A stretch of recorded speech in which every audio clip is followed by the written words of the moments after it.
Majesty King Salman Abdul Aziz, and Your Royal Highness Prince Muhammad bin Salman Al Saud for convening this important meeting today. Excellencies, ladies and gentlemen, I concur with the many excellent points and recommendations made by fellow leaders. Their views reflect a united voice of the Muslim Ummah, born out of the surge of shared conviction among our people. We acknowledge that the circumstances confronting the Muslim world and the Ummah has been most trying and challenging. Yet, it is indeed highly commendable that painstaking efforts have been made and continue to be made, including summits such as this, so as to find ways and means to put an end to violence, destruction, and misery brought on the Palestinian people and to relieve their long and untold suffering. Israel no longer belongs within the civilized community of nations, and its barbarism demands nothing less than decisive action to safeguard not just the Middle East, but the entire global order. 50 years ago, the world was so horrified by the atrocities in South Africa that the United Nations General Assembly took the unprecedented step of denying its government a seat of the Assembly. Israel, however, has gone beyond the pale, beyond reason, beyond humanity itself in its vile and blatant perpetration of genocide of the people of Palestine.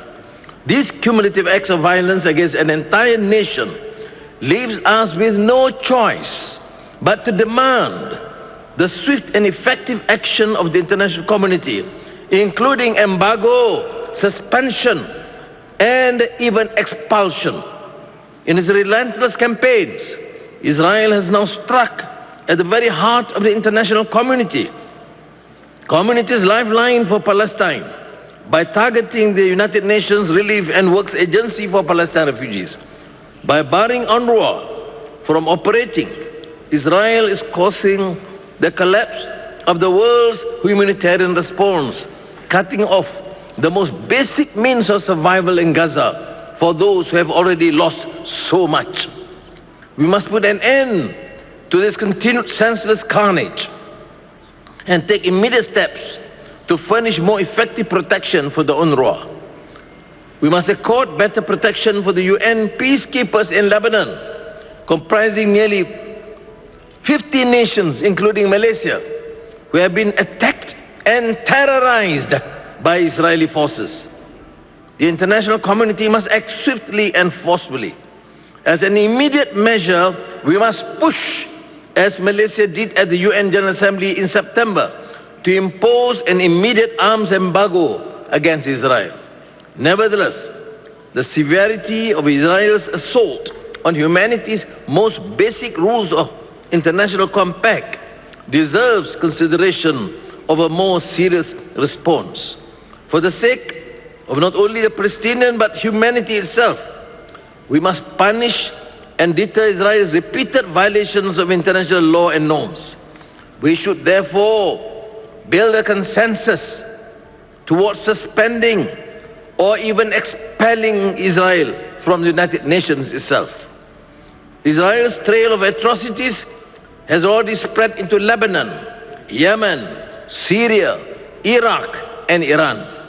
If the world turns away now, this violence will not remain contained. It will ignite a fire that threatens to engulf the entire region and the rest of the world. At the end of the day, the most aspects of our concern are the victims. It is therefore imperative that we redouble current efforts to help rebuild Gaza from the ruins of destruction. Of crucial importance is implementing the plans without any undue delay. We must draw a line in the sand, not only as Muslims, but as fellow humans, united and bound by our fragile mortality and committed to a simple truth, a wish for a safer, kinder world for our children and the generations to come. Thank you.